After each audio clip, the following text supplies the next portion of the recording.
वरंगल में online cricket बेट्टिंग में मुलविस 5 रुकनी टोली को वरंगल टास्क फोर्स और मामनूर पुलिस ने अपनी मुश्तरका कार्रवाई के जरिए गिरफ्तार किया है। पुलिस ने उनके कब्जे से 10,30,000 की नकद रकम, 5 सेलफोन्स को भी जब्त किया। वरंगल पुलिस कमिश्नर तरुण जोशी ने इस सिलसिले में बात करते हुए मजीद तफसीलात बतलाई।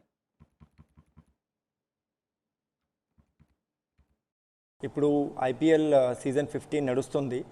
Last almost nearly more than 1 year నుంచి 1 మంత్ నుంచి. సో ఈ సందర్భంగా చాలామంది ఇల్లీగలీ గ్యాంబ్లింగ్ గేమ్లో పార్టిసిపేట్ చేస్తున్నారు. మన వరంగల్ కమిషనరేట్ లిమిట్స్లో లాస్ట్ ఒక నెలలో 10 కేసెస్ పైన బుక్ అయింది. And in all these cases at least nearly 3 to 5 lakhs ప్రతి కేసులో మేము సీజ్ చేసాము. ఈరోజు ఫైనల్స్ ఉంది. సో ఈ సందర్భంగా ఈరోజు మేము 5 మంచికి అరెస్ట్ చేసాము. వాళ్ళు 5 మంచి నుంచి ఒకటి బుక్కి ఉన్నారు, remaining 4 are the players. And మేము 5 మొబైల్ ఫోన్ సీజ్ చేసాము. అండ్ వాళ్ళ నుంచి టోటల్ 10,30,000 డబ్బులు కూడా సీజ్ చేసాము.